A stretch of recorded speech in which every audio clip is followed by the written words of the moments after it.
ஒருத்தர் எங்கள் வீட்டுக்கு வந்து என்னன்னாங்க, 7 தலை இருக்கிற ரோஸ் வந்து பூக்காது, 7 தலை இருக்கிற ரோஸை செடியை வெட்டிருங்க, பூக்காது, அது கொடி கொடியாக போகும், பூக்காது, வெட்டிருங்கன்னு சொன்னாங்க.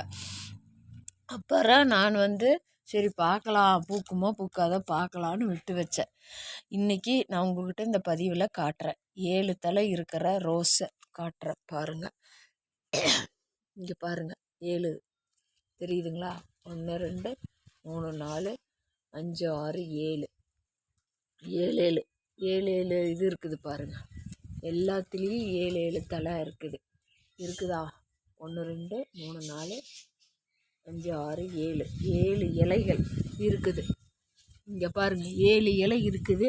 எப்படிங்க பூத்துது தெரியுதாங்க? பூவு பாருங்கள், பூத்து பூத்து குலுங்குதடி பூவு, அதை பார்த்து பார்த்து நோகுதடிங்கிற மாதிரி கொடி ரோஸு அழகாக கொத்து கொத்தாக பூக்குது. இதில் ஒரு பூ வந்து குலதெய்வத்தாய்க்கு வச்சுட்டேன். பார்த்தீங்களா? 7 தலை இருக்குது, கொடி ரோஸு பூத்துருக்குது பாருங்கள். இது வந்து 7 days 5 தலை தான்.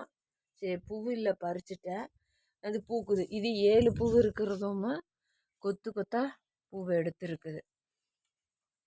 எதுக்குமே ஆரோட பேச்சு கேட்பார் பேச்சை கேட்கக்கூடாது. நம்ம மனசுக்கு படுறத சரின்னு பட்டு செய்யணும். இதையா அவங்க சொன்னாங்கன்னு அடியோடு நான் வெட்டியிருந்தேன்னா இன்றைக்கி இந்த செடி வந்து இவ்வளோ இந்த மாதிரி அழகான பூ வந்து பூத்துருக்காது. உங்கள் மனசுக்கு எது சரின்னு படுதோ அதை செய்யுங்க. நல்லா இருப்பீங்க, நலமுடன் வாழ்வீங்க.